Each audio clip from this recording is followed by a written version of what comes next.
EFOD, 'n Suid-Afrikaanse stromingsdiens wat 'n verskeidenheid plaaslik vervaardigde en internasionale inhoud bied, het die toevoeging van Maandagsprokie aangekondig. Die Turkse drama sal vanaf Maandag 13 April op die platform stroom.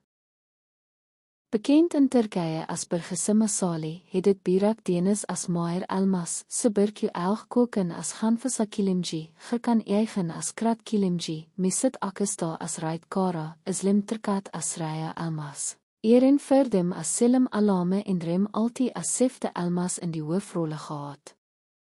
Die reeks het op ATV afgesluit met 35 episodes, elk ongeveer 2 uur lang.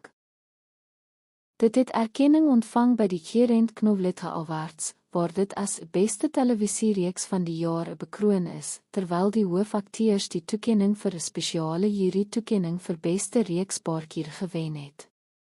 Samevatting vir Maandagsprokie. Mahir is 'n suksesvolle polisiekommissaris. Na sy pa se dood volg hy in sy pa se voetspore en word 'n suksesvolle polisiekommissaris om die skuldiges te vind wat sy pa vermoor het. 20 jaar later keer Mahir terug na die stad waar sy pa vermoor is.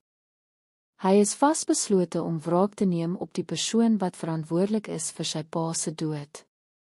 Krat Kilimci is 'n welgestelde sakeman wat jare gelede Mahir se pa vermoor het. Agter die identiteit van 'n sakeman doen hy onwettige dinge. Hy doen enigiets om sy status te beskerm en sy mag te behou. Die lewens van Mahir en Krat Kilimci kruis 20 jaar later. Die oomblik toe Mahir sy voet in die stad sit, word hy betower deur 'n beeldskone meisie wat hy op 'n misterieuse manier ontmoet. Omdat hy nie haar regte naam ken nie, noem hy haar Sherazade. Mahir raak op die eerste oogopslag verlief op hierdie meisie, al weet hy niks van haar af nie. Die meisie op wie Mahir verlief raak, is Ghanfisa. Sy is die dogter van Krat Kilimci.